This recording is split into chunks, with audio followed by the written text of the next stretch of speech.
Je réparais simplement des lumières dans le manoir d'un milliardaire quand un portrait m'a cloué sur place. La femme sur le tableau ressemblait exactement à ma mère. Lorsque j'ai demandé « Pourquoi le visage de ma mère est-il sur votre mur ?», le milliardaire a blêmi. Ce qu'il a dit ensuite a brisé ma vie entière. Je m'appelle Rowan Fletcher, j'ai 32 ans et je vis à Ashford, une toute petite ville nichée entre des forêts de pins et des montagnes où il pleut pratiquement toute l'année. Mon travail consiste à réparer des éclairages, mais pas des néons de bureau ou des lampadaires. Je me spécialise dans l'entretien de systèmes d'éclairage haut de gamme pour des galeries d'art, des musées et des manoirs valant plusieurs millions de dollars. Cela semble chic, mais en réalité, je passe mes journées à grimper sur des échelles, à serrer des vis, à mesurer des niveaux de luxe et à essuyer la poussière des ampoules. Ma vie est si simple qu'elle en est presque comique. Je me réveille, je prépare du café noir, je pêche dans la rivière l'après-midi et je m'assois près de la cheminée le soir pour lire de vieux livres. Je n'aurais jamais pensé mettre les pieds dans le monde des vrais riches jusqu'au jour où mon entreprise a appelé. Ce matin, fonce directement au domaine Wynn. Le système d'éclairage de la galerie est en panne et un client VIP est en train de perdre la tête. Mon patron a prononcé exactement une phrase et a raccroché. Je n'ai même pas eu le temps de demander où diable se trouvait le domaine Wynn avant que l'adresse ne s'affiche sur mon téléphone. Au nord de Seattle, une propriété presque aussi grande que ma ville entière. J'ai jeté ma boîte à outils à l'arrière de mon vieux pick-up déglingué. J'ai enfilé ma veste Carhartt délavée et j'ai pris la route pour une heure entière sur l'autoroute. Je m'imaginais que c'était juste une grande maison avec quelques peintures coûteuses et quelques ampoules grillées. J'avais tort. Complètement tort. Lorsque le portail en fer forgé s'est ouvert, j'ai été sincèrement stupéfait. Une allée de gravier blanc serpentait à travers d'imposants pins rouges, flanqués de statues de marbre et de fontaines qui dansaient au rythme de la musique. Le manoir s'élevait comme un château oublié dans les bois. Des murs en pierre grise, un toit de tuiles vert de gris, des fenêtres qui s'étiraient jusqu'au plafond. Je me suis garé dans la zone réservée au personnel, me sentant comme une fourmi qui se serait égarée dans un palais. Un majordome âgé, dans un costume noir parfaitement repassé, m'a conduit dans un couloir interminable. L'air sentait le bois de santal et l'argent. J'essayais de ne pas rester bouche bée alors que nous passions devant portrait après portrait. Ils étaient si beaux et réalistes que j'ai reconnu Monet, Picasso et quelques noms que je n'avais vus que dans des livres. Finalement, le majordome a ouvert la porte de la galerie et m'a dit de réparer le système d'éclairage. Mon Dieu, je n'en croyais pas mes yeux. La pièce faisait au moins 500 mètres carrés avec un plafond haut de 3 étages et une lumière naturelle argentée se déversant depuis un toit en verre. Des murs blancs immaculés, des sols en noyer si polis qu'on pouvait s'en servir comme miroir. Les peintures pendaient à des câbles presque invisibles, chacune illuminée par son propre dispositif d'éclairage de qualité muséale. Une technologie que j'étais fier d'avoir installée dans quelques petites galeries à Portland, sauf qu'ici, tout était réglé sur un luxe suffocant. J'ai avalé ma salive, posé ma boîte à outils et ouvert l'armoire technique cachée derrière un miroir. Écran tactile, des dizaines de commandes, le système DMX le plus avancé que j'ai jamais vu. J'ai commencé la routine, allumant chaque groupe d'éclairage un par un. Une lumière blanche et chaude a inondé un abstrait bleu cobalt, faisant s'élever les coups de pinceau comme des vagues de l'océan. Je suis passé au groupe suivant, puis au suivant. Chaque peinture prenant vie sous mes mains, je me suis surpris à sourire. Ce frisson familier de contrôler la lumière et de faire respirer l'art m'a toujours saisi. Puis j'ai activé le groupe final, la pièce maîtresse. La plus grande peinture de la salle, facilement 3 mètres de large, était accrochée en plein centre sur le mur opposé à l'entrée. Lorsque les lumières se sont allumées, j'ai senti mon cœur cogner contre mes côtes. Le visage d'une femme est apparu. Pas une beauté parfaite de magazine, mais le genre qui vous coupe le souffle. Des yeux profonds et obsédants, un nez droit et haut, une bouche incurvée avec juste un soupçon d'arrogance. De longs cheveux noirs tombant en cascade, un regard fixant droit le spectateur comme s'il l'accusait silencieusement de quelque chose. Mais ce n'était pas sa beauté qui m'a figé sur place. Elle ressemblait à ma mère, tellement à elle qu'un frisson m'a parcouru l'échine. Je me suis approché, encore plus près, jusqu'à ce que mon nez soit à quelques centimètres de la peinture à l'huile, la forme des yeux. Oui, les mêmes paupières simples légèrement relevées que ma mère avait quand elle souriait. La courbe de la bouche exactement comme lorsqu'elle me racontait des contes de fées quand j'étais enfant. L'arête haute du nez, la façon dont les narines s'évasaient, identique. Seulement, cette femme était beaucoup plus jeune que ma mère ne l'est maintenant, à peine plus de 30 ans, et ses yeux froids, puissants, comme une reine regardant ses sujets de haut. J'ai secoué la tête violemment, me maudissant d'être un idiot. Comment cela se pourrait-il? Ma mère a passé toute sa vie à Ashford à vendre du pain maison et de la confiture de fraises des bois au marché du week-end. Elle avait quitté l'État de Washington peut-être 2 fois dans sa vie. Cela devait être une coïncidence. Mais mon cœur battait toujours la chamade, ma main tremblait alors que je tendais le bras pour toucher légèrement le lourd cadre doré. « Que faites-vous » Une voix basse et glaciale est venue de juste derrière moi. J'ai sursauté, laissant presque tomber la télécommande. Un homme se tenait dans l'embrasure de la porte. Vieux, approchant probablement les 70 ans, mais grand et le dos droit. Des cheveux argentés coupés courts et un costume gris coûteux taillé pour une carrure encore puissante. Des yeux bleus acier qui coupaient comme du verre, et pourtant des rides de rire au coin. Il s'appuyait sur une canne en ébène avec une poignée en argent, pas parce qu'il en avait besoin, mais parce qu'elle hurlait l'autorité. Je l'ai reconnu instantanément. Qui à Seattle ne connaissait pas Benedict Wynne, titan de l'immobilier et de la finance, l'homme que les journaux appelaient le renard argenté du Nord-Ouest. J'avais lu une fois qu'il avait acheté une île entière juste parce qu'il en avait envie. J'ai bégayé, monsieur, je suis le technicien éclairagiste. Lightcraft m'a envoyé pour entretenir le système. Il n'a pas répondu tout de suite. Il a juste fixé, non, regardé droit à travers moi, puis est entré lentement. Chaque tapotement de sa canne sur le sol résonnait comme un coup de feu. Il s'est arrêté devant la peinture et a levé les yeux vers la femme pendant un long moment. Si longtemps que j'ai eu l'impression que le reste du monde disparaissait et qu'il ne restait que deux. Je suis resté figé, respirant à peine. Finalement, il a parlé doucement mais clairement. C'était un cadeau pour ma femme quand elle était jeune. J'ai hoché la tête frénétiquement et j'étais sur le point de retourner au travail quand ma bouche s'est ouverte avant que mon cerveau ne puisse l'arrêter. Elle ressemble beaucoup à ma mère, monsieur. Quand ma maman était plus jeune. Elle lui ressemble vraiment. Je me suis mordu la langue.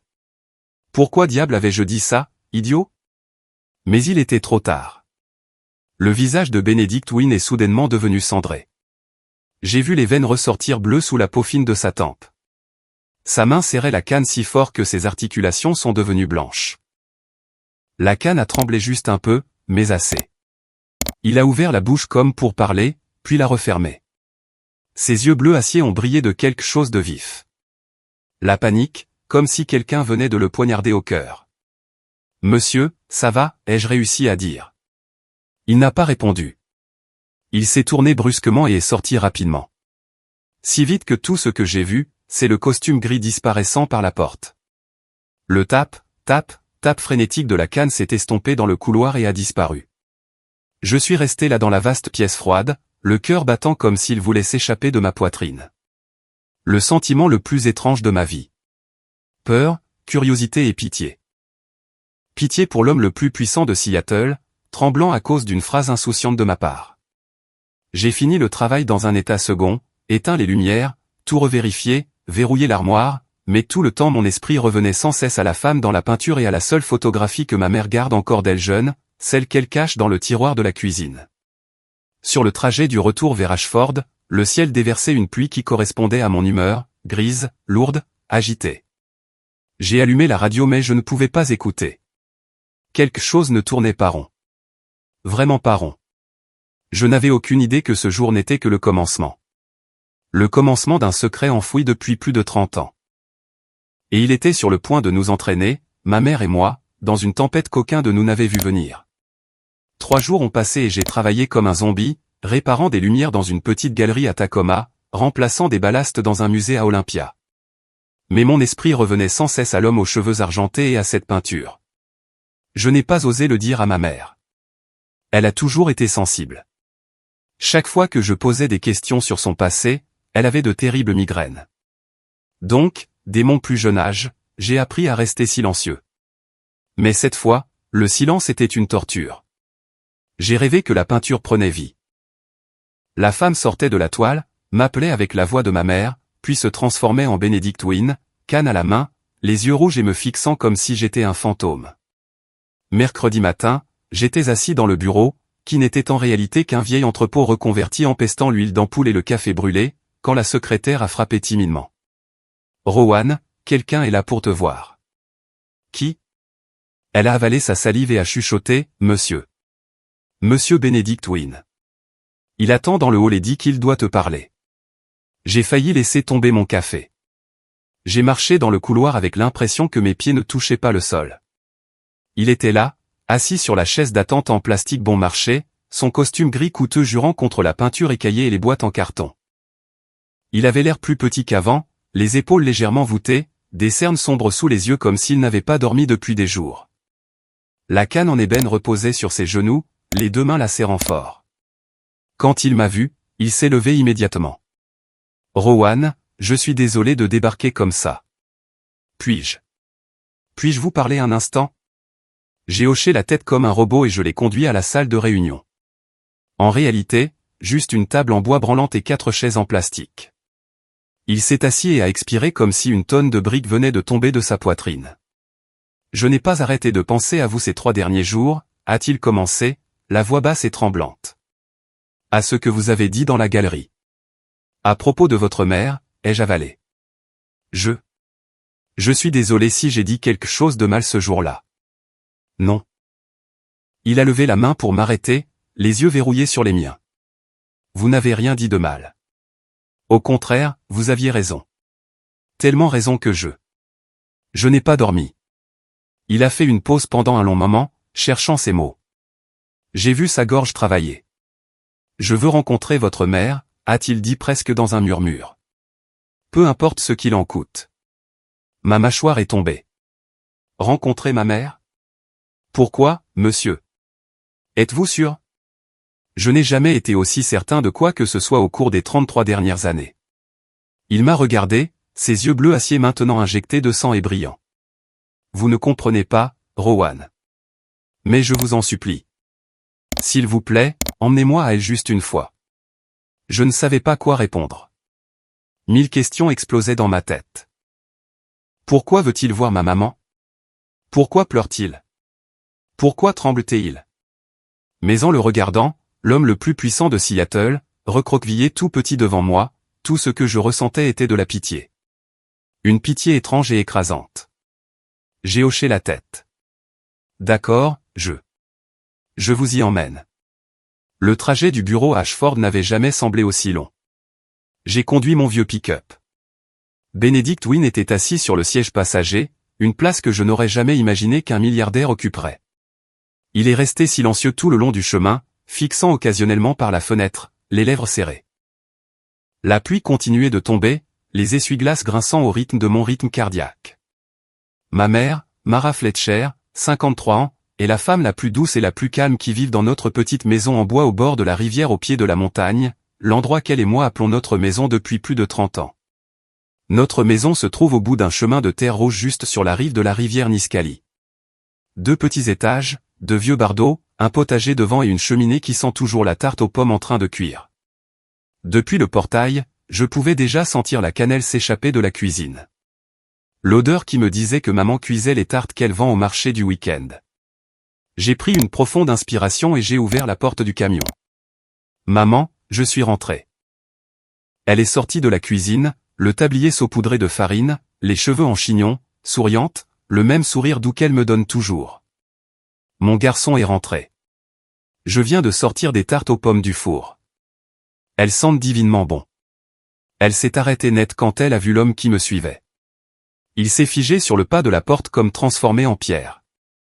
Son visage est devenu blanc, les lèvres tremblantes, les yeux écarquillés, fixant ma mère comme s'il voyait un fantôme revenir à la vie. Maman s'est figée aussi, tenant toujours la cuillère en bois couverte de farine. L'air dans la pièce s'est transformé en plomb. Il a fait un pas en avant, puis un autre. La canne a glissé de sa main et a clatré sur le sol sans qu'il ne le remarque. Sa voix s'est brisée, à vif, d'une manière que je n'avais jamais entendu personne parler. Junipé. Maman a tressailli. La cuillère est tombée et s'est brisée sur le sol. Elle a reculé d'un pas, la main serrant sa poitrine, les yeux écarquillés de confusion et de peur. Monsieur, qui êtes-vous? Comment venez-vous de m'appeler? Je m'appelle Mara. Mara Fletcher. Vous vous trompez de personne. Mais Benedict n'écoutait pas. Il a fait un autre pas, des larmes coulant déjà sur ses joues ridées. Junipé, est-ce vraiment toi? Tu es vivante. Maman a continué à reculer jusqu'à ce que son dos heurte la table de cuisine, le visage cendré. Je ne sais pas de quoi vous parlez. Fils, qui est cet homme? Avant que je puisse ouvrir la bouche, Bénédicte est tombé à genoux. Littéralement, les deux genoux frappant le plancher en bois, les mains tremblantes alors qu'il tendait les bras, mais n'osait pas la toucher. Junipé, c'est moi, Bénédicte. Bénédicte Wynne. Ne te souviens-tu pas de moi? Tu as disparu. Je t'ai cherché pendant 33 ans. Maman a secoué la tête frénétiquement, la voix montant en panique. Je ne vous connais pas. Je ne vous ai jamais rencontré. Que faites-vous dans ma maison? Rowan, qui est-il? Je restais enraciné entre eux, ne sachant pas quoi faire. Mon cœur battait si fort que je pensais qu'il allait éclater. Bénédicte continuait d'essayer, la voix tremblante. Junipé, tu t'es volatilisé il y a plus de 30 ans. J'ai cherché partout. Tu ne te souviens vraiment pas? Nous étions amoureux. Nous allions nous marier. Le visage de maman est devenu encore plus pâle, mais pas à cause de souvenirs qui revenaient, mais d'une véritable terreur face à un étranger qui venait de faire irruption chez elle, l'appelant par un nom étrange, disant des choses insensées. Elle a reculé jusqu'à heurter la table, les mains agrippant une chaise pour se soutenir. Je ne sais pas de quoi vous parlez. S'il vous plaît, partez. Je vais appeler la police. Sa voix s'est brisée, presque un cri. Je n'avais jamais entendu ma mère élever la voix, jamais. Bénédicte s'est figé, les larmes coulant toujours, mais cette fois il ne s'est pas approché. Il s'est penché, a ramassé sa canne, la voix brisée. Je suis désolé. Je ne voulais pas vous faire peur. Je pensais juste. Je me suis approché de maman et j'ai mis mon bras autour d'elle.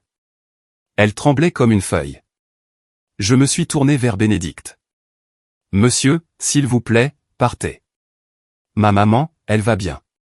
Je vais prendre soin d'elle.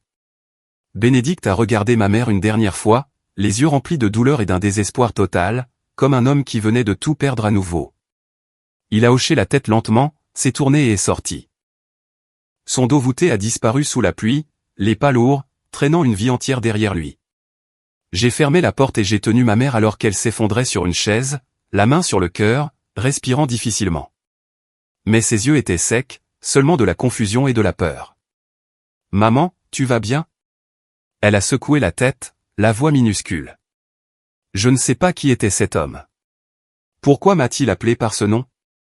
Pourquoi pleurait-il? Je ne pouvais pas répondre. Je l'ai juste tenu plus fort, la sentant encore trembler dans mes bras. Cette nuit-là, elle est allée se coucher tôt, mais je savais qu'elle ne dormait pas.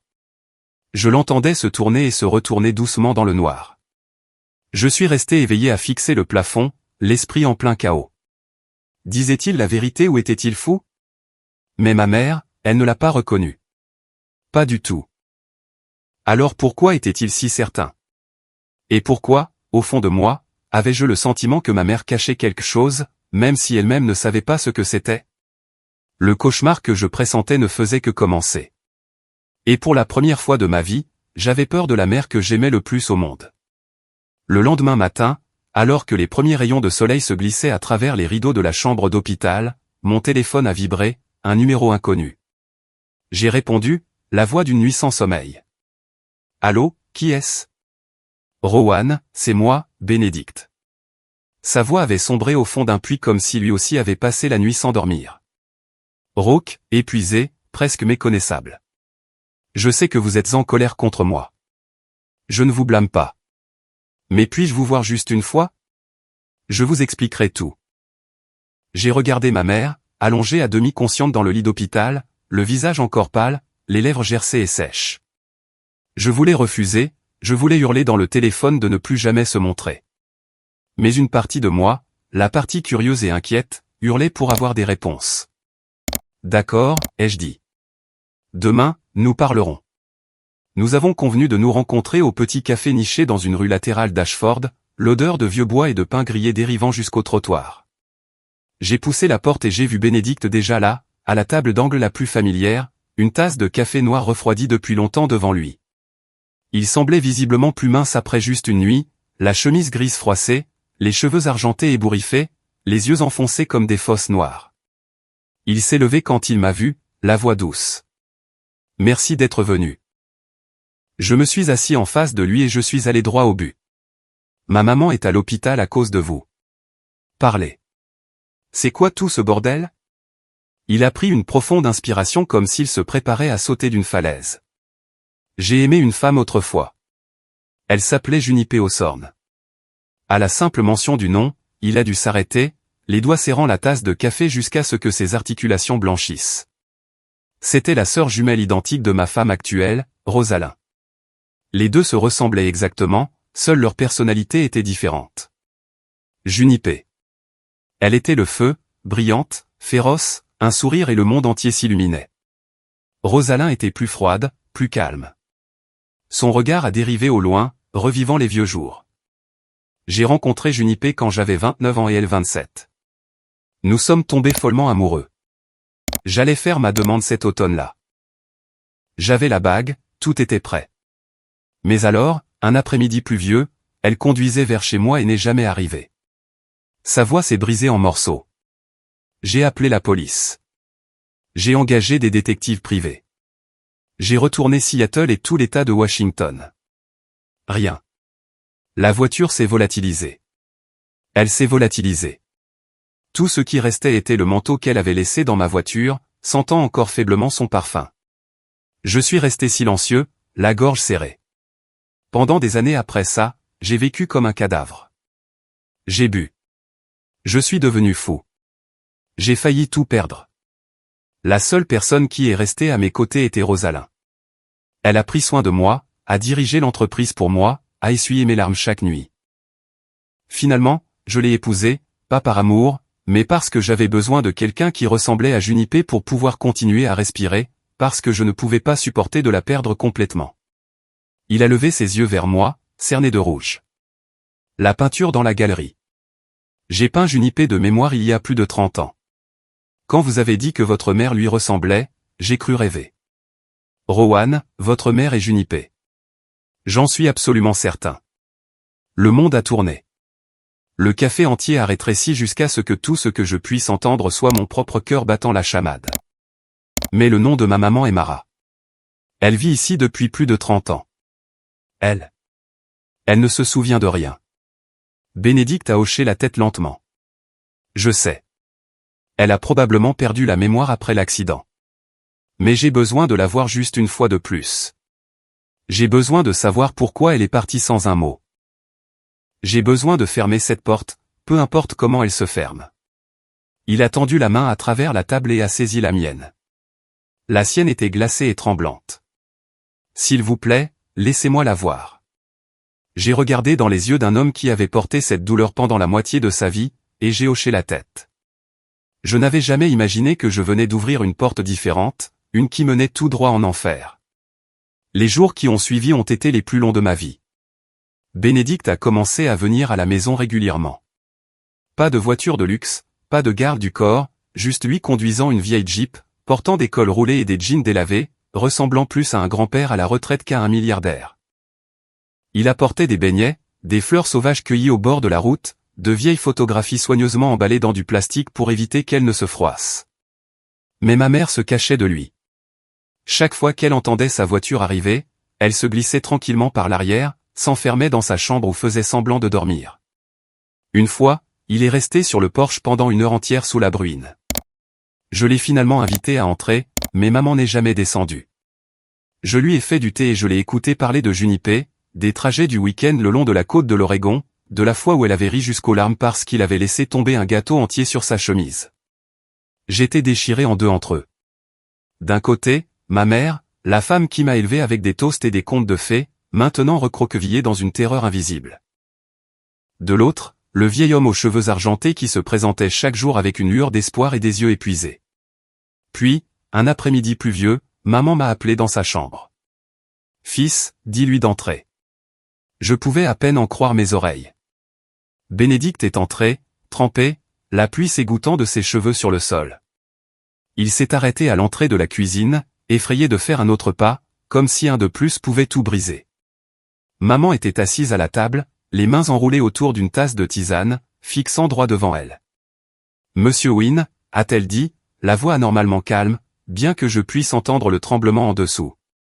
Je suis une femme qui a eu un mari et un fils. Mon mari est mort il y a 10 ans. J'ai une vie paisible ici et je veux que cela reste ainsi. Bénédicte est restée figée. Je ne me souviens vraiment pas de la femme nommée Junipé dont vous ne cessez de parler. Peut-être qu'il y a longtemps je vous connaissais. Peut-être qu'autrefois j'avais des sentiments pour vous. Je ne sais pas. Mais cette personne, si elle était vraiment moi, n'existe plus. Depuis plus de 30 ans, je vis ici en tant que Mara Fletcher, la mère de Rowan, et c'est la seule vie que je connaisse. S'il vous plaît, respectez cela. Il a ouvert la bouche, mais aucun mot n'est venu. Maman a continué, la voix douce mais tranchante comme une lame. S'il vous plaît, ne venez plus ici. N'apportez pas le passé pour détruire mon présent. Je vous en supplie. L'air dans la cuisine était si lourd que je pouvais entendre chaque goutte de pluie sur le toit. Bénédicte a baissé la tête pendant un très long moment. Puis il a hoché la tête lentement comme un homme dont on venait d'arracher la colonne vertébrale. Je comprends, a-t-il dit, la voix à vif. Je suis désolé de vous avoir dérangé. Je ne reviendrai pas. Il s'est tourné et est sorti, les épaules voûtées sous la pluie. J'ai couru après lui, voulant dire quelque chose, mais il a seulement levé la main pour m'arrêter. Laisse-la tranquille, Rowan. Elle a choisi sa nouvelle vie. Je ne suis que le passé. Il est monté dans la Jeep et est parti sans se retourner, disparaissant au tournant sous l'averse. Je suis rentré à l'intérieur. Maman était assise immobile, le thé froid depuis longtemps dans ses mains. Elle ne pleurait pas. Elle fixait juste par la fenêtre où la pluie continuait de tomber. Je me suis tenu derrière elle, voulant la serrer dans mes bras mais n'osant pas parce que pour la première fois, j'ai réalisé que ma mère ne savait plus qui elle était. Et ce sentiment faisait plus mal que tout ce que j'avais jamais vécu. Dans les semaines qui ont suivi, notre maison a sombré dans un lourd silence. Maman se levait toujours tôt pour faire de la pâtisserie, désherbait toujours le jardin, me souriait toujours chaque matin. Mais ce sourire était aussi fragile que le glaçage au sucre sur un gâteau éponge. Un léger contact et il se briserait. Elle n'a plus jamais mentionné Bénédicte. N'a jamais demandé s'il était revenu. C'était comme si en ne parlant jamais de ça, toute l'histoire disparaîtrait simplement. Mais je ne pouvais pas m'arrêter de penser. J'ai commencé à observer Bénédicte à distance. Il n'est vraiment plus jamais venu à la maison. Pourtant, je le voyais encore.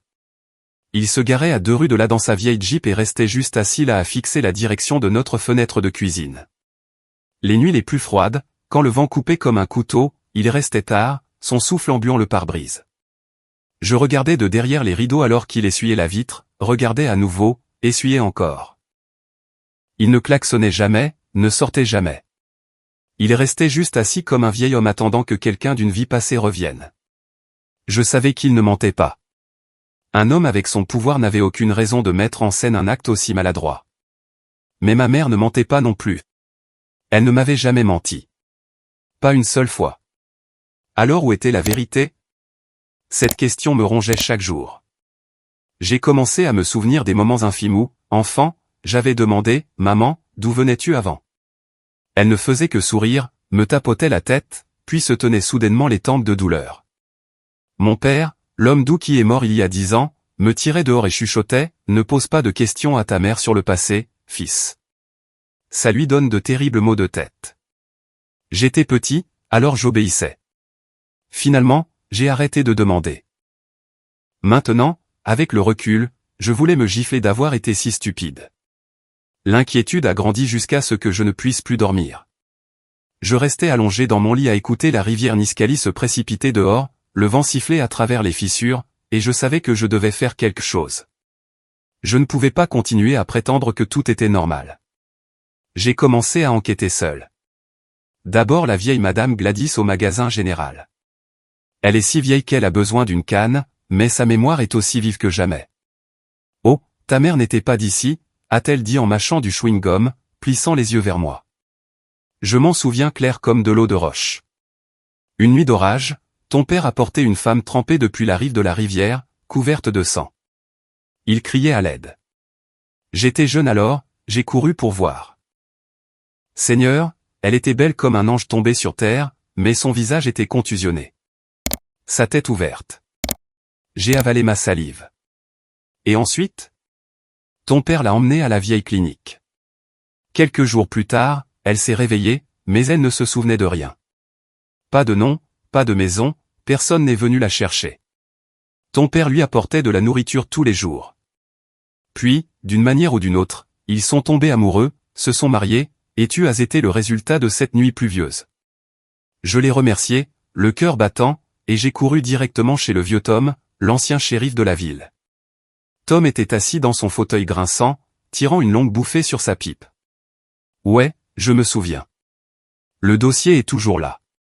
C'était ma première affaire en tant que bleu. J'ai écrit le rapport moi-même. Femme non identifiée, pas de papier, pas d'empreinte dans le système, pas de rapport de personne disparue correspondant. Nous l'avons appelée l'inconnue pendant un moment, mais le médecin a dit qu'elle avait besoin d'un vrai nom pour la paperasse. Ton père a suggéré Mara, a dit que ça sonnait comme la rivière qui coule, et c'est ainsi qu'elle est devenue Mara Fletcher. Il m'a regardé à travers des yeux nuageux. Tu veux voir le dossier? Il est toujours à la vieille clinique. Hélène le garde. J'ai détalé de sa maison comme si le diable me poursuivait. La vieille clinique n'est plus qu'un bâtiment en bois d'un étage penché. Le lettrage blanc sur le panneau à moitié écaillé. Hélène, l'infirmière à la retraite qui se porte toujours volontaire pour surveiller l'endroit, a ouvert la porte avec un sourire chaleureux et ridé. Rowan, je ne t'ai pas vu depuis des lustres. Entre. Il fait froid. Je lui ai donné la version courte. Elle a écouté, hoché la tête, puis sans un mot m'a conduit au sous-sol. L'odeur de vieux papier, d'antiseptique et de moisissure m'a frappé de plein fouet. Elle a braqué la lampe torche de son téléphone sur des piles imposantes de dossiers. On cherche 1991. 1992 voilà. Elle a sorti un dossier en carton jauni épais attaché avec une ficelle rouge. Écrit à la main sur la couverture à l'encre délavée, cas d'urgence. Femme. Environ 28 à 32 ans. Identité inconnue. 14 octobre 1991. Mes mains tremblaient en l'ouvrant. Première page. Le rapport du vieux shérif. Femme trouvée inconsciente à 2h13 sur la rive de la rivière Nisqually près du vieux pont en bois. Multiples blessures traumatiques. Signe de chute d'une hauteur ou d'accident de véhicule à moteur. Pas d'identification. Pas de rapport de personne disparue correspondant. Page suivante.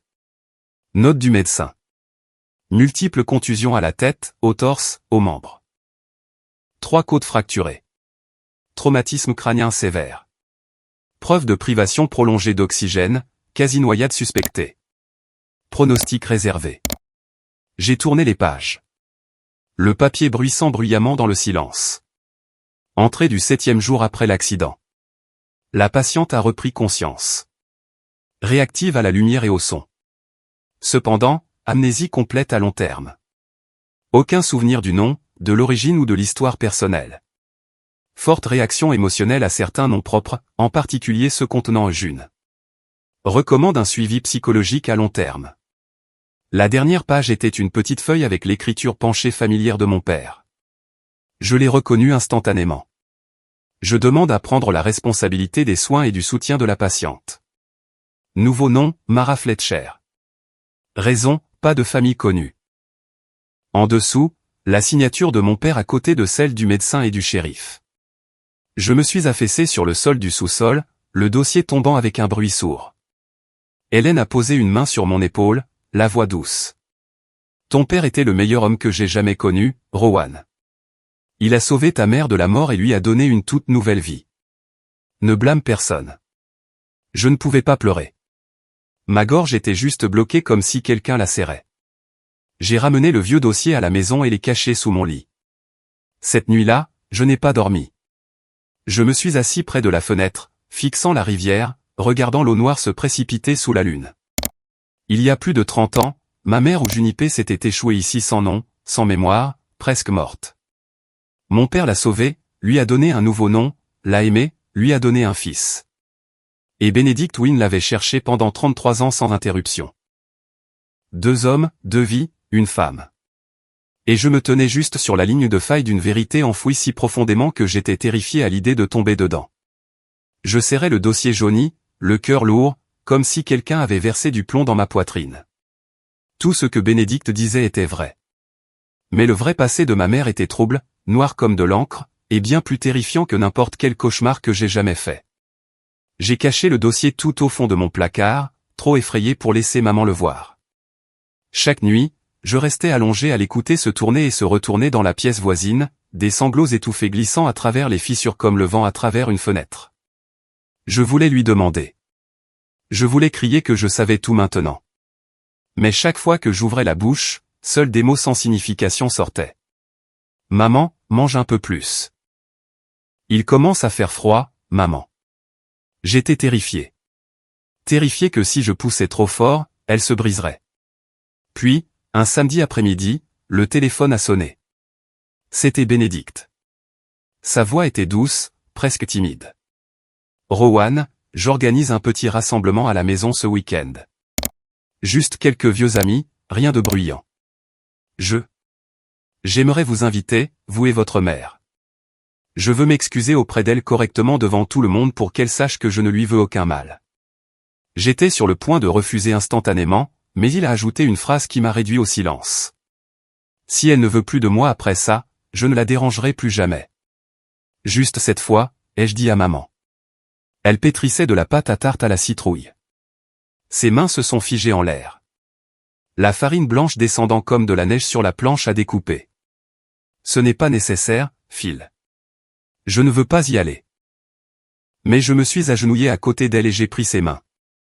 Ses mains saupoudrées de farine, calleuses, qui avaient lavé la vaisselle, pétri la pâte et essuyé mes larmes pendant plus de 30 ans. Maman, je pense que tu devrais y aller juste une fois pour mettre tout ça derrière nous. Je ne supporte plus de te voir aussi effrayée. Elle m'a regardé pendant un long moment, ses yeux voilés, puis elle a hoché la tête, la voix à peine audible. D'accord, pour toi, j'irai. Le jour est arrivé plus vite que je ne l'espérais. J'ai conduit maman au domaine Wynne. Elle portait sa vieille robe en laine vert forêt, celle qu'elle gardait pour les fêtes, les cheveux relevés, pas de maquillage. Je l'ai vue ajuster nerveusement le rétroviseur plusieurs fois. J'ai serré sa main. Si tu ne veux pas faire ça, on fait demi-tour tout de suite. Je le promets. Elle a forcé un sourire, mais sa main était glacée. Le portail s'est ouvert. Cette fois, pas de majordome. Bénédicte lui-même attendait sur les marches devant, portant un col roulé gris, les cheveux argentés soigneusement peignés, tenant un bouquet de marguerites d'un blanc pur. Il s'est incliné profondément alors que maman sortait du camion. Merci d'être venue, Mara. Elle a seulement fait un petit signe de tête, les yeux fixés au sol. Nous sommes entrés dans le hall principal. Une douce lumière de lustre en cristal, une musique de piano lente dérivant du salon, l'odeur de pain et de cannelle. Seulement une dizaine d'invités, tous plus âgés, parlant doucement. J'ai expiré de soulagement, pas de fête somptueuse comme je l'avais craint. Puis tout s'est effondré en une seule seconde. Les portes du salon se sont ouvertes et Rosalind Wynne est entrée. Elle était belle de la manière froide et polie de la vieille fortune. Des cheveux blonds platine et un chignon élégant, une longue robe en soie noire, un collier de diamants scintillants. Elle tenait une flûte de champagne, souriait poliment aux invités. Puis son regard a balayé le hall et s'est arrêté. Arrêté net sur le visage de ma mère. Le temps s'est figé. J'ai vu chaque étape sur le visage de Rosalind. Le sourire a disparu. Les lèvres ont tremblé. La flûte a glissé de ses doigts et s'est brisée sur le marbre. Le champagne s'étalant comme du sang. Son visage est devenu blanc comme la mort, les yeux écarquillés d'horreur, comme si elle fixait un cadavre qui venait de se lever. Sa voix s'est brisée, aiguë et cassée. Sœur. Pourquoi? Pourquoi n'es-tu pas morte? Le hall entier est devenu silencieux. Rosalind s'est précipitée de 2 pas en avant, le doigt pointé droit sur ma mère, hurlant, tu étais censée être morte. Je t'ai poussée dans la rivière moi-même. Comment es-tu encore en vie? Comment oses-tu revenir ici? Maman est restée enracinée, les yeux énormes, puis s'est soudainement pris la tête. J'ai entendu un cri de douleur déchirant sortir d'elle, comme si je pouvais réellement entendre quelque chose se déchirer à l'intérieur de son crâne. Elle a titubé, les mains cherchant un soutien, puis s'est effondrée sur le sol en marbre froid. Maman. Maman, réveille-toi. Je suis tombé à genoux et je l'ai ramassée. Elle était complètement inconsciente, le visage blanc craie, les lèvres devenant bleues. J'ai entendu Bénédicte crier à l'aide, les invités paniquaient, mais tout est devenu un grondement lointain dans mes oreilles. J'ai porté maman dehors pieds nus sur le verre brisé sans le sentir. Derrière moi, Rosalyn hurlait encore. C'est un fantôme. C'est un démon. La voix de Bénédicte a rugi pour que quelqu'un la fasse taire. J'ai allongé maman sur le siège arrière, j'ai sauté derrière le volant et j'ai foncé vers l'hôpital le plus proche. Dans le rétroviseur, j'ai vu la Bentley noire de Bénédicte faire la course derrière nous, les phares clignotant comme s'il pleurait. Hôpital privé de Northgate. J'ai porté maman aux urgences, hurlant pour des médecins. Bénédicte a couru après moi, le visage vidé de son sang, posant frénétiquement des questions aux infirmières. Ils l'ont emmenée sur un brancard, nous laissant assis dans un silence stupéfait sur les chaises en plastique dans le couloir. 1 heure plus tard, le médecin est sorti. Pas de danger de mort, mais un choc psychologique extrêmement sévère. Elle a besoin de repos complet. Évitez tous les déclencheurs forts. J'ai hoché la tête, la gorge trop serrée pour parler. Quand je suis entré dans la chambre, maman était assise près de la fenêtre, la lumière fluorescente tombant sur son visage mortellement pâle. Elle fixait la bruine dehors, les yeux enfoncés, sans cligner. J'ai chuchoté, « Maman, tu es réveillée. » Elle s'est tournée, mais ce n'étaient plus les yeux de ma mère. Vide, distant, comme si une âme avait quitté le corps. Bénédicte est entrée derrière moi, la voix tremblante. « Mara. Mara, je suis tellement désolé. Je n'aurais jamais imaginé que Rosalyn. Je ne savais pas, maman l'a regardé. Juste regarder. Pas de colère, pas de peur, seulement un vide froid et lointain, comme si elle regardait un étranger d'une autre vie. Il a baissé la tête et a reculé. Les jours qui ont suivi ont été un enfer. Maman est rentrée à la maison, mais elle n'était plus elle-même. Elle parlait peu, souriait moins, s'asseyait souvent pendant des heures près de la fenêtre, fixant la rivière, serrant la vieille écharpe en laine de papa. Certains soirs, je rentrais et je la trouvais en train de chuchoter dans le vide, « Junipé ? Qui est Junipé ?» Puis se taisant au moment où elle me voyait. Je demandais. Elle secouait seulement la tête avec un sourire forcé. Je vais bien. Ne t'inquiète pas, mais je savais qu'elle mentait. Et je savais qu'au fond de son esprit, une porte venait d'être ouverte à coups de pied. Et les ténèbres se déversaient, l'avalant morceau par morceau. La nuit, je restais allongé dans mon lit à écouter ces pas lents et réguliers arpenter la maison comme un somnambule. J'étais trop terrifié pour dormir, serrant le vieux dossier sous mon oreiller, me demandant, la vérité nous libère-t-elle vraiment, ou nous entraîne-t-elle seulement tous plus profondément dans l'abîme? Dans les jours suivant la fête au domaine Wynne, ma mère est devenue un fantôme dans sa propre maison. Elle cuisinait toujours, faisait toujours la lessive, mais chaque mouvement était lent, sans vie. Certaines nuits, je me réveillais au son de pleurs étouffés. Je me glissais dans le couloir et la trouvais recroquevillée sur le sol de la cuisine, se tenant la tête, murmurant des noms étranges. Junipé. Rosalyn. Non. Puis se taisant au moment où j'allumais la lumière. Je la serrais dans mes bras. Elle se raidissait dans mes bras, puis me repoussait doucement. Je vais bien, fils. Retourne dormir. Je ne pouvais plus dormir. Une terreur suffocante s'accrochait à moi comme une ombre noire. J'ai commencé à tout remarquer.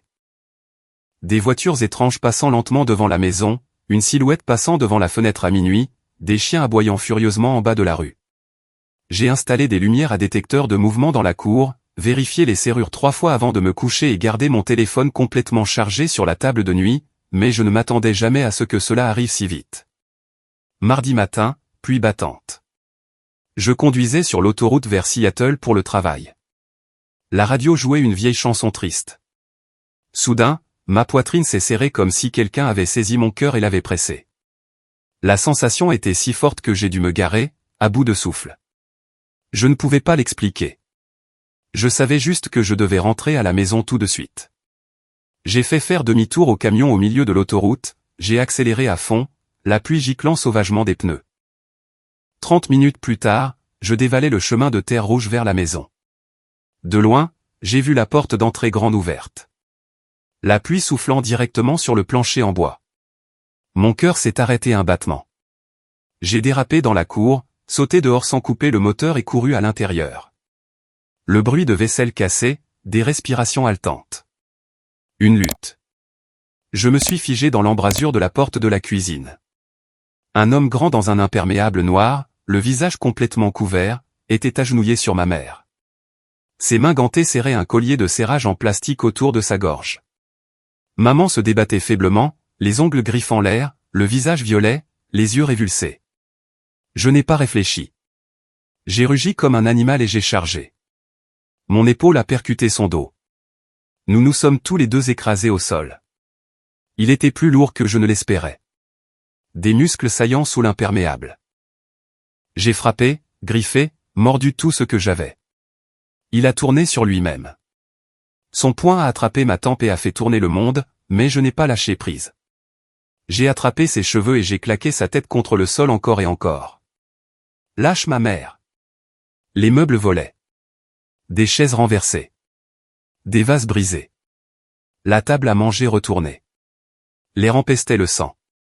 Maman toussait et sifflait, rampant au loin, les mains serrant sa gorge. L'homme masqué a réalisé qu'il perdait. Il m'a poussé fort. Mon dos a percuté les placards, la douleur explosant en moi.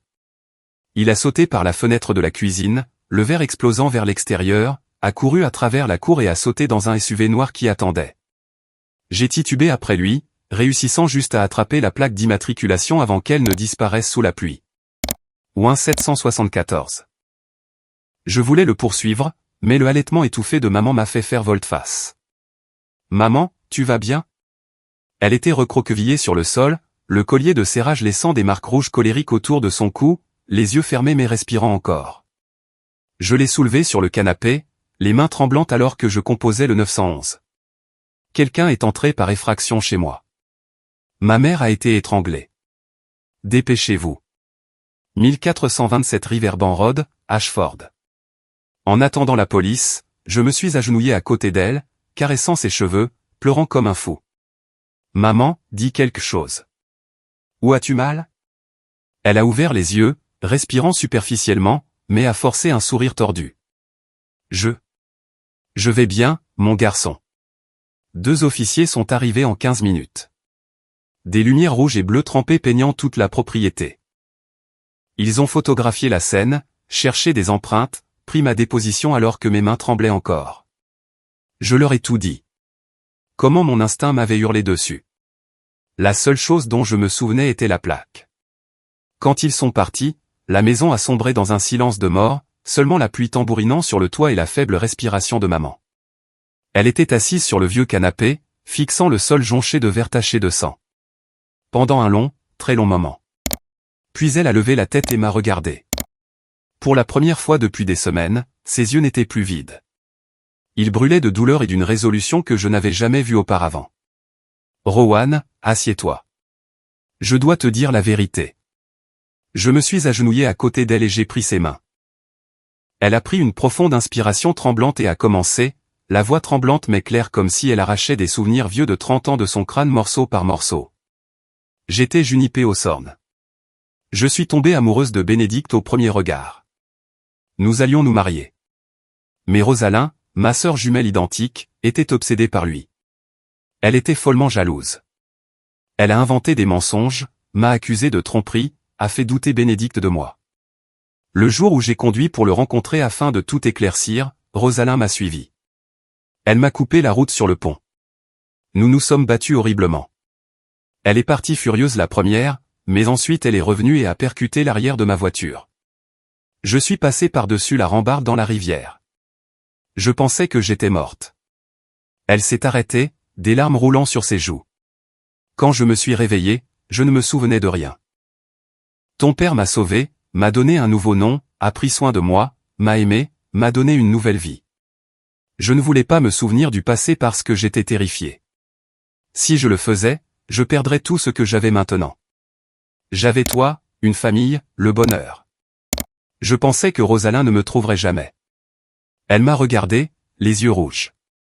Mais ce jour-là au domaine Wynne, quand j'ai entendu Rosalyn crier, tout est revenu. Je me suis souvenu de tout. J'avais peur de parler parce que je ne voulais pas détruire cette vie. Je ne voulais pas que tu sois en danger, mais maintenant j'ai failli mourir. Je ne peux plus rester silencieuse. Rosalind est derrière cette attaque. J'en suis certaine. La rage bouillonnait dans mes veines. J'ai bondi sur mes pieds et j'ai rugi, j'appelle la police tout de suite. Elle va payer. Maman a serré ma main fort, la voix ferme, non, nous n'avons aucune preuve. Et ma sœur, elle est riche, puissante. Elle niera tout. Tu seras en danger. Laisse-moi. Laisse-moi réfléchir d'abord. J'ai serré les poings jusqu'à ce que mes ongles fassent couler le sang, sans même m'en rendre compte. J'ai hoché la tête, mais à l'intérieur, la colère était un feu de forêt. Elle avait raison. Mais je savais aussi que ce n'était pas la fin. Ce n'était que le début du véritable cauchemar. Après cette nuit-là, je n'ai plus jamais laissé ma mère seule. J'ai pris un congé indéfini du travail, installé des caméras partout et dormi avec un couteau pliant sous mon oreiller. Maman, au contraire, est devenue plus calme d'une manière qui me terrifiait. Elle ne restait plus assise à fixer le vide par la fenêtre. Elle nettoyait la maison, cuisinait de vieux plats familiers, me souriait même.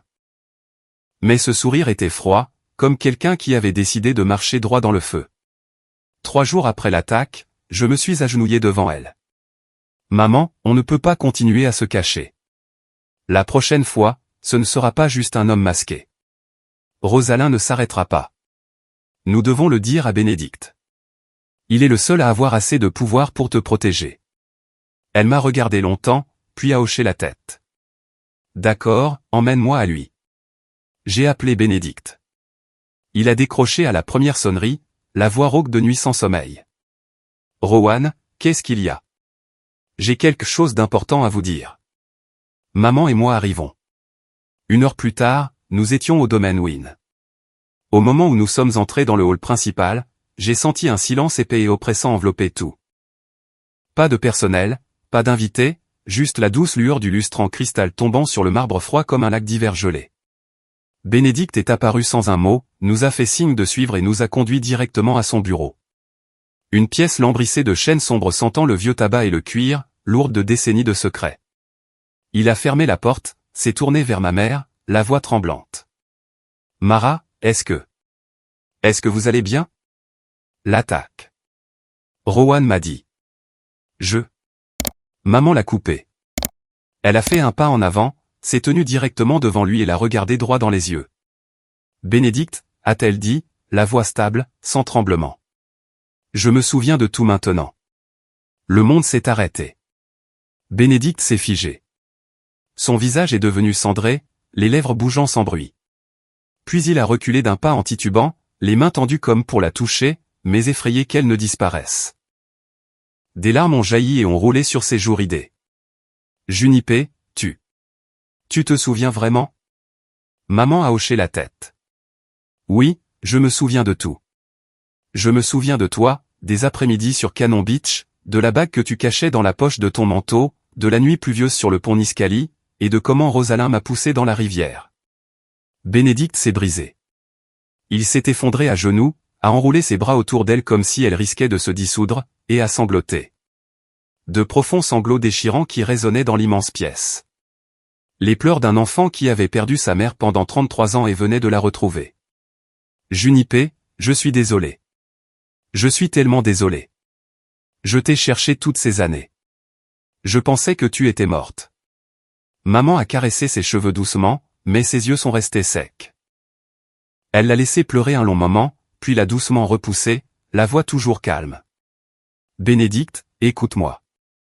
Il y a 3 jours, Rosalind a engagé quelqu'un pour me tuer. La 2e fois. Le visage de Bénédicte a changé instantanément. Il s'est levé, les yeux flamboyants d'une fureur que je n'avais jamais vue chez un homme de 70 ans. Fils, montre-lui la plaque d'immatriculation. J'ai levé mon téléphone. Photo de WYN 774. Bénédicte a fixé, les articulations blanchissant alors qu'il serrait le téléphone. Sa voix est descendue jusqu'à la glace. Bien, laissez-moi faire le reste. En 24 heures, le domaine Wynne est devenu une salle de guerre.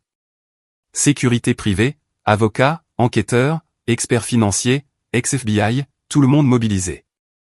Les écrans brillaient, les imprimantes ronronnaient, les téléphones sonnaient sans arrêt. Maman et moi étions assis et les regardions éplucher les couches de Rosalind comme un oignon. Ils ont tracé WYN 774 jusqu'à une société écran enregistrée dans le Delaware. En creusant plus profond, la seule bénéficiaire, Rosalind Wynne. Les relevés bancaires montraient 3 transferts de 150 000 $ chacun au chauffeur envoyé quelques jours avant l'attaque. Caméra de circulation, le SUV noir tournant autour de notre maison pendant 10 jours consécutifs. Puis ils ont creusé dans le passé. Ils ont trouvé la vieille Volvo verte de maman dans une fourrière de preuve à Ashford. Toujours là, rouillée, poussiéreuse, dommages clairs à l'arrière. Éclat de peinture verte métallique. Recoupé avec le dossier d'assurance de Rosalind de 1991. Sa Mercedes avait eu une reconstruction complète de l'avant la semaine après l'accident, listée comme « collision mineure ». Tout correspondait parfaitement. Bénédicte était assis devant les écrans, les mains tremblantes alors qu'il tenait les documents. Il n'a rien dit pendant un long moment, puis dans un murmure brisé, j'ai dormi à côté d'une meurtrière pendant 33 ans. La confrontation a eu lieu exactement 4 jours plus tard dans le même grand salon où Rosalind avait autrefois crié « Pourquoi n'es-tu pas morte ?» Rosalind est entrée vêtue d'une robe cramoisie, les lèvres rouges sang, souriant d'un air suffisant en voyant ma mère. « Oh, chère sœur est de retour. Quel numéro joues-tu cette fois ?» Maman s'est tenue droite, la voix comme de la glace. « Rosalind, pourquoi ? 2 tentatives pour assassiner ta propre sœur jumelle juste pour un homme. Sais-tu même ce que signifie être humain ? » Rosalind a ri, un rire perçant et strident. « Humain ? C'est toi le serpent venimeux. Tu m'as volé Bénédicte. J'étais celle qu'il aimait en premier. Tu as fait irruption. Bénédicte s'est levé. Il s'est approché et l'a giflé fort au visage. Le claquement sec a réduit toute la pièce au silence. Puis il a jeté la pile de preuves à ses pieds. Plaque d'immatriculation, transfert, dossier de voiture, vieille photo de scène de crime, tout. Rosalind s'est penchée, les mains tremblantes alors qu'elle feuilletait les pages. Son visage est passé du rouge au blanc puis au vert. Non, impossible. Où as-tu eu ? Bénédicte a rugi. Tu as tué Junipé 2 fois. Tu as vécu dans ma maison, dormi à mes côtés, m'a souri pendant que tu poussais ta propre sœur d'un pont et engageais un voyou pour l'étrangler. J'ai été aveugle pendant 33 ans. Rosalind s'est effondrée, agrippant ses jambes, sanglotant et suppliant. Je t'aimais. Je voulais juste que tu sois à moi. Elle méritait de mourir. Elle est revenue pour te voler à nouveau.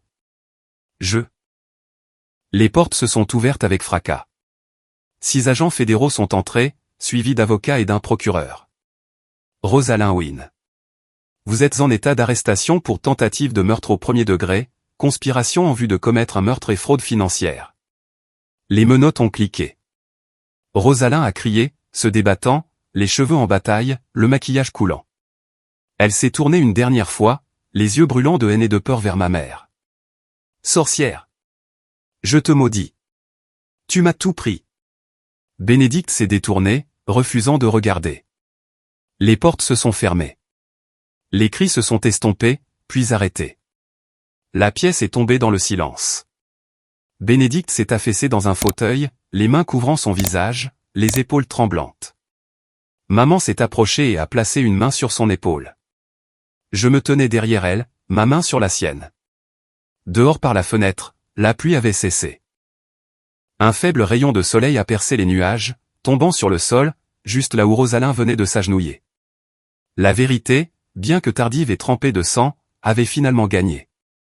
Mais cette victoire n'a pas apporté de rire instantané. Elle n'a apporté que le silence, un silence lourd et blessé qui n'avait pas encore guéri. Le procès a duré 6 semaines consécutives, transformant le tribunal fédéral de Seattle en un cirque médiatique. Chaque matin, je conduisais maman là-bas. Nous devions nous frayer un chemin à travers une forêt d'objectifs, des journalistes criant son nom comme si elle était une star de cinéma. Madame Hawthorne, pardonnerez-vous à votre sœur ? Monsieur Wynne, regrettez-vous d'avoir épousé une meurtrière ? Je tenais la main de maman fermement, la protégeant avec mon corps tandis que Bénédicte suivait derrière, le visage de marbre, ne répondant à aucune question. À l'intérieur de la salle d'audience, l'air était encore plus épais.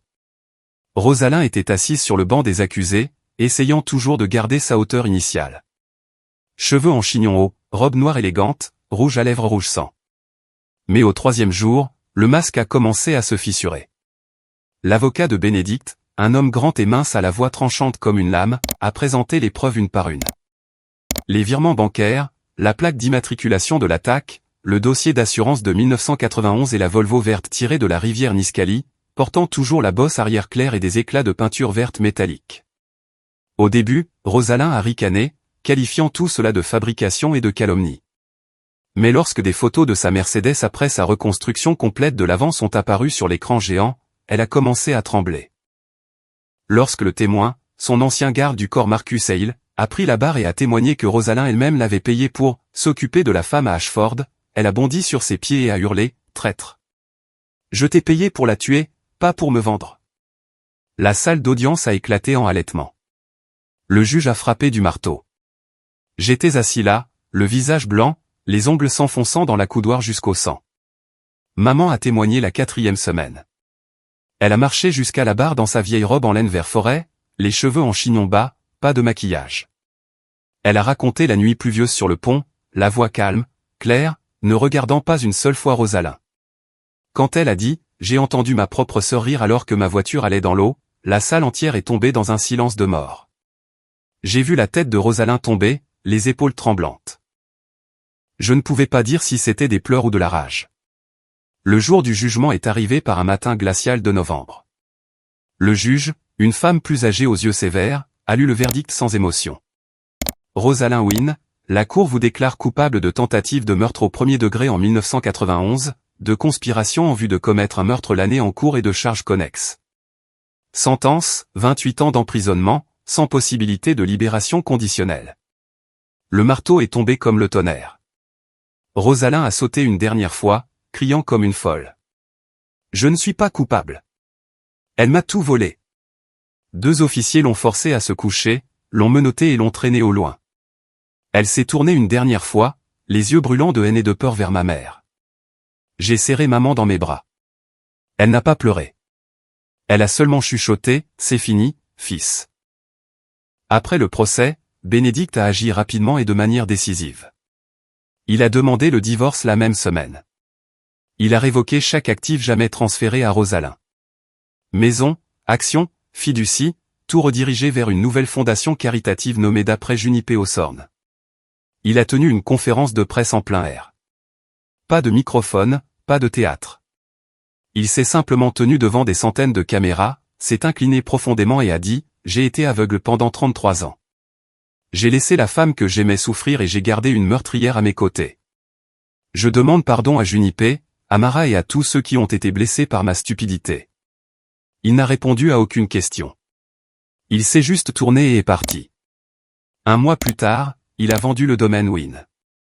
Il a acheté une toute petite maison en bois à un chemin de terre de la nôtre, juste au bord de la rivière. Vieux bardeau, toit moussu, potager sauvage, clôture pourrissante.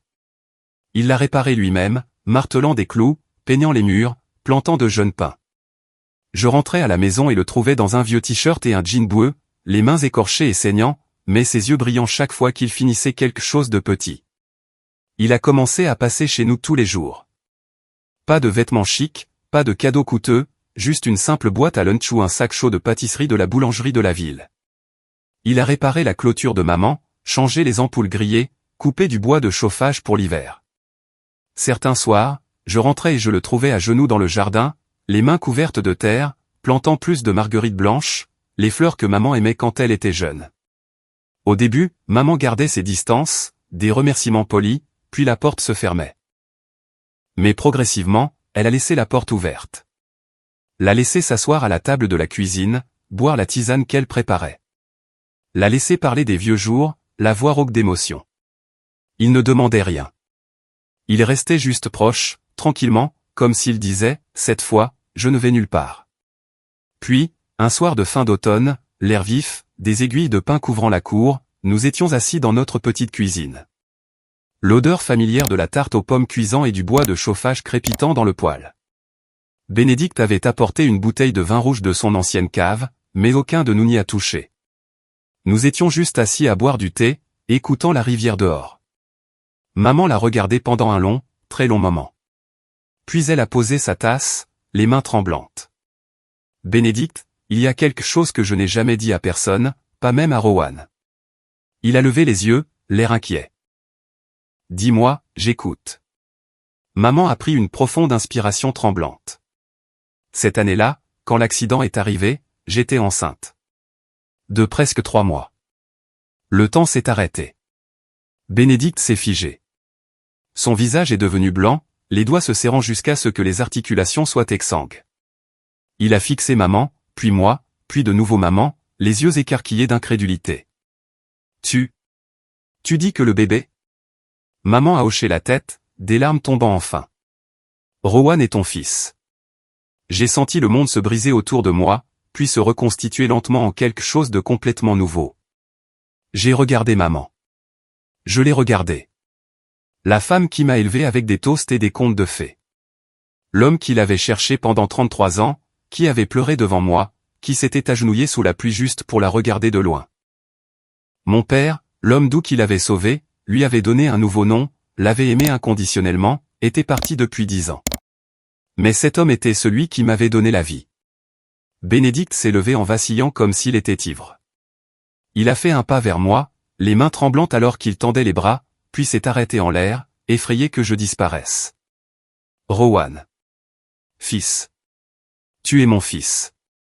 Je ne pouvais pas parler. J'ai juste hoché la tête, les larmes débordant. Il m'a attiré dans ses bras. Une étreinte forte et chaude qui sentait le pain et les larmes salées. J'ai senti son vieux cœur battre sauvagement contre ma poitrine.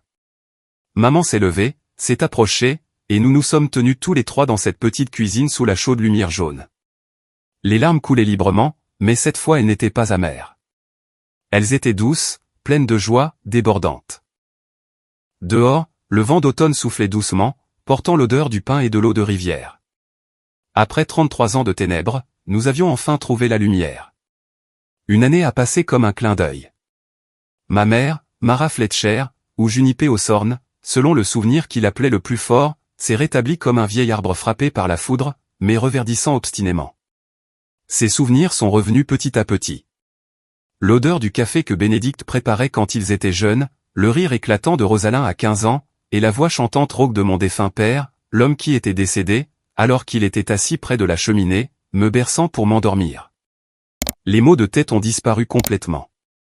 Elle riait plus, dormait mieux, et pour la première fois depuis de nombreuses années, elle pouvait se regarder droit dans le miroir sans voir une étrangère.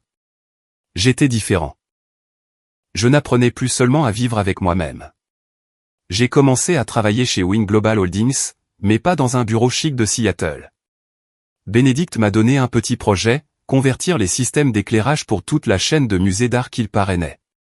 Le travail m'a emmené partout dans le nord-ouest, grimpant sur des échelles, mesurant les luxes, calculant les angles de lumière. Exactement ma spécialité. Il n'a pas fait de favoritisme ni interféré. Quand il m'a remis le contrat, il a dit une seule chose, fais le bien et tu restes. Fais le mal et tu es dehors. Je n'élève pas mon fils avec des aumônes. J'ai souri, signé et me suis jeté dedans comme un fou. 6 mois plus tard, le projet était fini 2 semaines en avance et 30% en dessous du budget. Il a juste hoché la tête, m'a tapé sur l'épaule. Bon travail, fils. Maintenant, viens dîner à la maison. Bénédicte a le plus changé. Il a vendu presque toutes ses propriétés de Seattle, ne gardant que de quoi vivre confortablement et donner à la charité. La petite maison en bois à côté de la nôtre est maintenant correctement rénovée.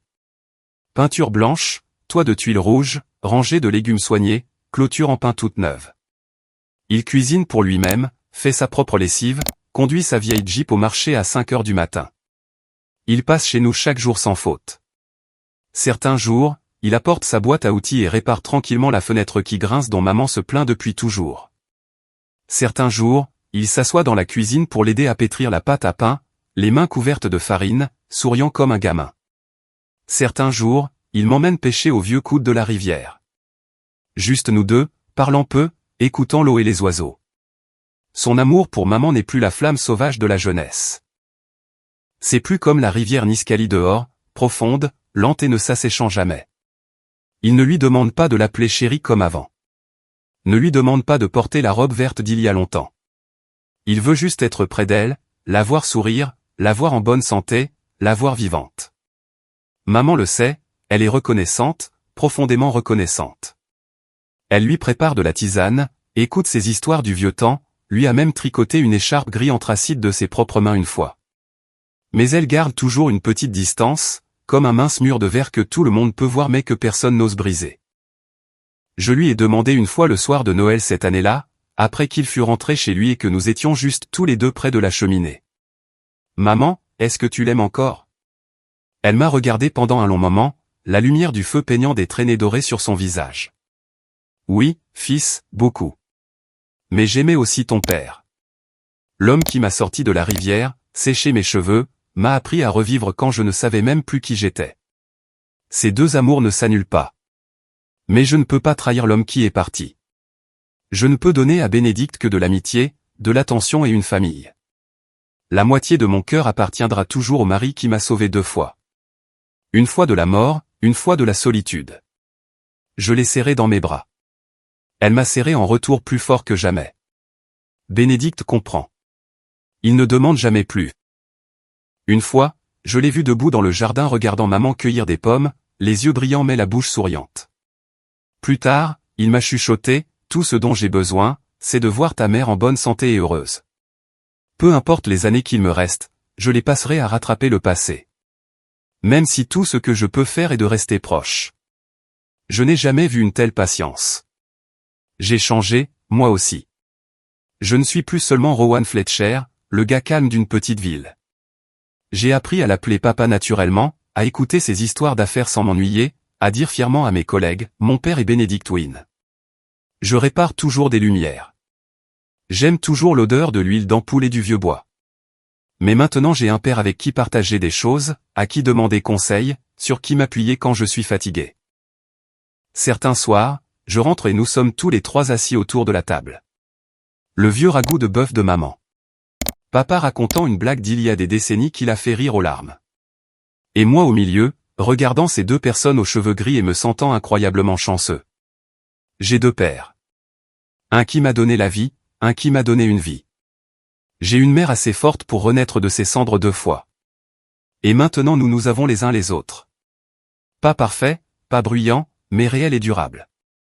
Un après-midi d'été de l'année suivante, je me tenais sur le vieux pont en bois au-dessus de la rivière Nisqually, l'endroit exact où maman était tombée dans l'eau il y a 35 ans.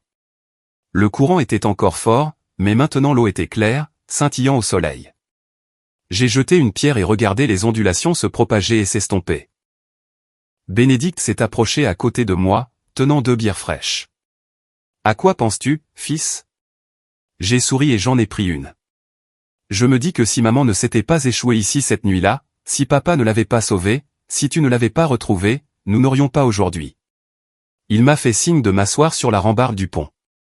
Nous avons balancé nos jambes au-dessus du bord, la brise de la rivière fraîche sur nos visages. Le destin peut être cruel, a-t-il dit, la voix basse et chaude. Mais il est aussi juste. Il nous a pris 33 ans, mais il nous a donné le reste de nos vies en retour. Et je ne gâche pas une seule seconde de ce qu'il reste. J'ai entrechoqué ma bouteille contre la sienne. Au loin, maman se tenait sur la rive dans une robe blanche, flottant au vent, tenant un bouquet de marguerites blanches. Elle nous a fait signe, souriant de manière radieuse. Je l'ai regardée, j'ai regardé la rivière scintillante.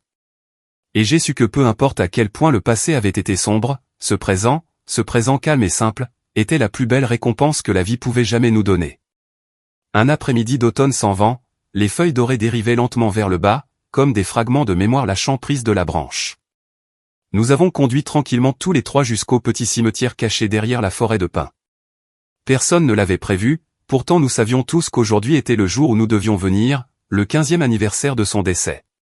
L'homme qui avait tiré ma mère de la rivière glacée, lui avait donné un nouveau nom et m'avait donné une enfance remplie de l'odeur de pain grillé et de parties de pêche au bord de l'eau. Même s'il est parti, sa présence vit encore dans chaque souffle que notre famille prend.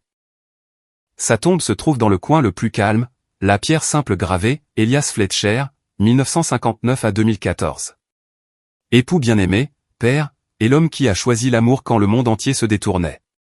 Maman s'est agenouillée devant et a doucement placé un bouquet de marguerites blanches pures, la fleur qu'il aimait le plus parce qu'elles sont comme toi. Simple mais belle. Pure. Elle n'a pas sangloté comme les années précédentes. Seules quelques larmes silencieuses sont tombées, imbibant la terre rouge. Merci, Elias, a-t-elle chuchoté, la voix douce mais claire. Merci de m'avoir donné une seconde vie. De m'avoir donné Rowan, de m'avoir appris ce qu'est l'amour quand je ne savais plus qui j'étais. Tu seras pour toujours l'homme le plus important dans mon cœur. Je me tenais derrière elle, la main sur son épaule. Bénédicte se tenait à côté de moi, un pas en retrait, casquette à la main, tête profondément inclinée. Il n'a rien dit, mais je savais qu'il disait merci à l'homme qui avait aimé et protégé cette famille à sa place pendant tant d'années. J'ai regardé la pierre tombale de mon père adoptif, puis Bénédicte, puis maman. Debout entre mes deux pères, l'un qui m'a donné la vie, l'un qui m'a donné une vie, j'ai finalement compris ce que signifie la vraie fortune au milieu d'une douleur qui semblait autrefois impossible à survivre. J'ai repensé à mon propre voyage, des jours d'enfance où je savais seulement que maman avait de terribles maux de tête chaque fois que le passé était mentionné, au jour où je suis entré dans la galerie du domaine Wynne et ai vu la peinture qui lui ressemblait tellement que cela m'a glacé le sang. Du moment où maman s'est effondrée en entendant le nom Junipé à la nuit où je l'ai porté hors du manoir au milieu des cris d'horreur de Rosalyn. De l'avoir presque perdu à cause d'un collier de serrage autour de sa gorge au jour où nous avons regardé Rosalyn être traînée menottée. De la seconde où j'ai appris que Bénédicte était mon vrai père aux soirées tranquilles où nous étions assis tous les trois près de la cheminée, nous comprenant sans avoir besoin de mots. Je pensais autrefois que ces pertes étaient la fin. Maintenant je sais qu'elles n'étaient que des virages serrés me menant vers une route différente, une route de vérité, de pardon et d'un amour que je n'avais jamais osé rêver.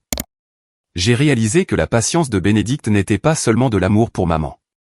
C'était une expiation silencieuse, des excuses tardives qu'il pensait ne jamais pouvoir donner. Le destin cruel lui a volé 33 ans, mais dans sa miséricorde lui a donné le reste de sa vie pour faire amende honorable. J'ai appris que la mémoire est une partie vitale de l'être humain. Mais perdre la mémoire ne signifie pas perdre la valeur de la vie. Maman a vécu magnifiquement et pleinement pendant 33 ans sans passer, avec amour, gentillesse, miche de pain chaud et câlins au coucher. Elle a prouvé qu'une personne peut repartir de zéro et quand même construire une famille chaleureuse. J'ai appris que le silence peut parfois être la plus grande forme de sacrifice. Comme la façon dont maman a préservé son souvenir d'Elias, refusant de laisser le retour d'un vieil amour éclipser l'amour qui l'avait sauvé de la mort. Elle a choisi d'honorer l'homme qui était parti. Même si son cœur battait encore la chamade quand Bénédicte préparait le café exactement comme elle l'aimait il y a des décennies, j'ai compris que la famille n'est pas seulement le sang. La famille est qui reste quand la tempête frappe. Qui ne lâche jamais même quand le monde s'effondre. Elias Fletcher a sauvé ma mère, lui a donné un nouveau nom, m'a élevé pendant les 19 premières années de ma vie. Il ne m'a pas donné la vie, mais il était mon père au sens le plus beau du mot. Et Bénédicte Wynne, mon père biologique qui a dû apprendre la paternité à partir de zéro avec patience, humilité et l'amour d'un homme qui a tout perdu autrefois. Entre les deux, je suis la personne la plus chanceuse en vie. Je réalise que la vérité, peu importe à quel point elle arrive tard, a un pouvoir de guérison qu'aucun mot vide ne peut égaler. Ça fait mal. Ça rouvre de vieilles blessures. Mais c'est aussi ce qui recoue les vies brisées en une image complète. De ma propre vie, j'ai tiré une leçon simple mais profonde. Aucune blessure n'est insignifiante. Chaque coupure, chaque douleur, chaque nuit blanche nous mène à une version plus forte, plus gentille et plus reconnaissante de nous-mêmes. Si vous lisez ces mots et faites face à vos propres ténèbres, je veux seulement dire une petite chose. Ne courez pas si vite pour essayer d'y échapper. Gardez une petite lumière avec vous. Peut-être la patience, peut-être la gentillesse, peut-être juste une personne en qui vous pouvez avoir confiance. Cette lumière ne chassera pas les ténèbres instantanément, mais elle vous guidera pas à pas jusqu'à ce que vous voyez la lumière au bout du tunnel. Le pardon ne consiste pas à effacer la culpabilité de quelqu'un d'autre. Le pardon consiste à vous libérer des chaînes invisibles qui vous ont retenu trop longtemps. Et enfin, je crois qu'aimer la bonne personne de la bonne manière, peu importe le retard, vaut toujours la peine d'attendre. La façon dont maman a attendu 33 ans pour entendre son vrai nom prononcé à nouveau. La façon dont Bénédicte a attendu une vie entière pour me tenir une fois dans ses bras. La façon dont Elias a attendu maman sur cette rive de rivière comme le destin lui-même par une nuit pluvieuse que personne n'aurait pu prévoir. Si l'amour est réel, il trouvera toujours son chemin vers la maison. Je me suis levé de la tombe d'Elias, J'ai essuyé mes larmes et j'ai regardé maman et Bénédicte se tenant la main en silence, ne disant rien. Une douce brise d'automne portait l'odeur de la terre humide et des feuilles mortes. J'ai souri. Ce n'est pas une fin heureuse de conte de fées. C'en est une vraie, calme, simple et assez belle pour émouvoir l'âme. Et pour moi, c'est plus que suffisant.